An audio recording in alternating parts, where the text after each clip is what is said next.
What is going on, Laker fans? Thank you very much for tuning in. We are back to doing Lakers Talk Daily right here on ESPN LA. So Monday through Friday, we'll put out, a different topic, different storyline. Could be reaction from a game, whatever it is. It's going to be about Lakers basketball. Top of the morning to you. Looking forward to get things started. So, of course, we know tomorrow night, the Lakers will start their NBA season taking on the Denver Nuggets. I'll spend some time tomorrow talking about that actual game.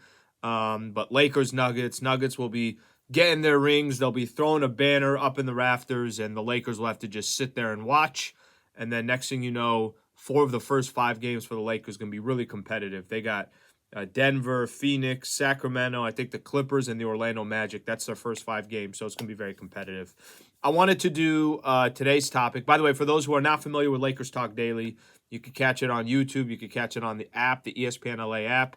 The idea and the concept is one topic every day, probably anywhere from 7 to 10, something like that, 5 to 10 minutes, something along those lines, just predicated on the topic. The thing I wanted to do today is who would the Lakers be most reliant on after LeBron James and Anthony Davis? So I don't need to sit here and tell everybody what LeBron is supposed to do and what Anthony Davis is supposed to do, especially Anthony Davis.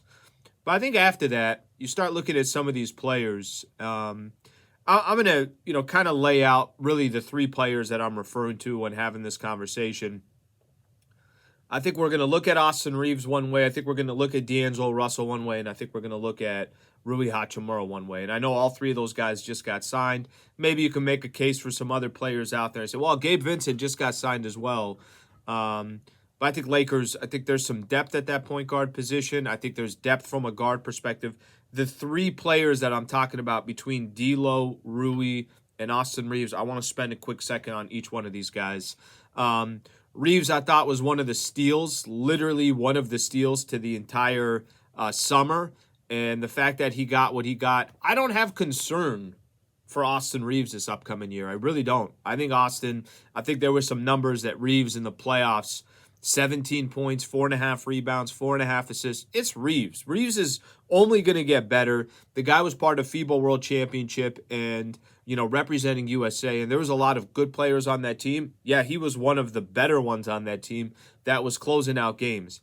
I feel like I know what Reeves is going to give. I feel like Reeves is going to be the player that he's going to play both sides of the ball. He's going to have his chin everywhere. He's still going to, those stats that we're talking about, I think are going to be very similar to what he was doing in the playoffs last year, where he's around 16, 4, and 4, something along those lines. Reeves will create for others. Reeves won't be selfish with the ball. I'm not too worried about Austin Reeves. I think Reeves is going to handle his business. So whatever we've seen Austin Reeves do over the last year, I feel like I could expect the exact same thing. Okay, next player of those 3 that I like to get into is D'Angelo Russell. I've been one that has been critical of D'Lo, and not just me. I think if you've watched D'Angelo Russell, there is expectations that come with D'Lo. He's made good money his career, and then he had that opportunity last year to kind of solidify, look, I'm a guy that you have to have in towards the end of games. And he tried to make that case. He didn't have a case to make. So the Lakers end up obviously losing that series. And D'Lo, you could not really use against the Denver Nuggets because of his defensive liabilities, I guess you want to call it. However, still got faith in D'Lo. I still think D'Lo is going to be a dude that, some games he's going to drop 25 because his shot was on. Other games he's going to have 10 or 11 assists, or maybe 8 assists and 8 rebounds.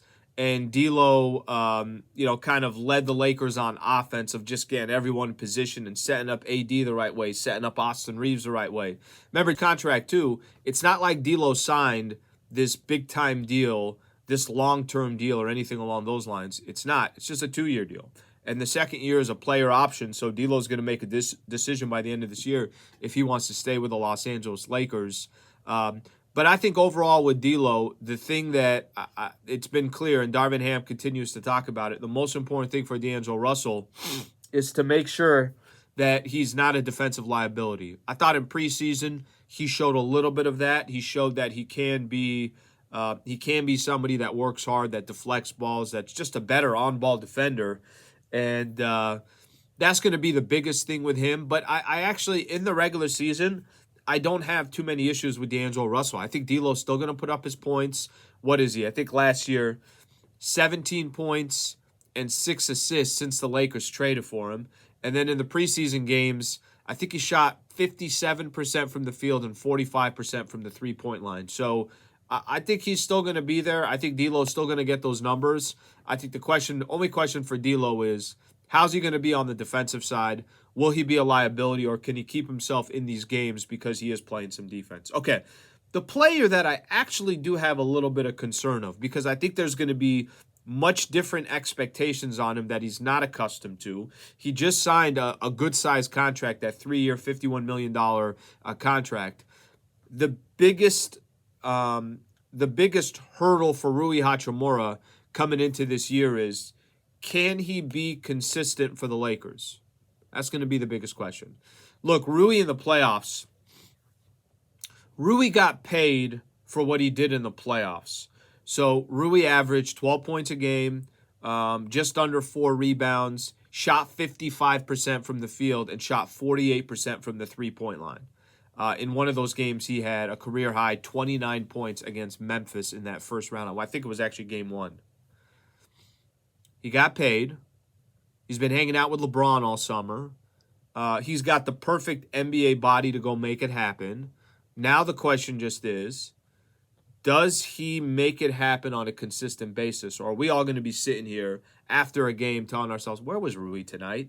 I think he's the one that has quiet pressure of delivering this upcoming year, and I think that's going to be a key one. So, Laker fans, that's what I got for today.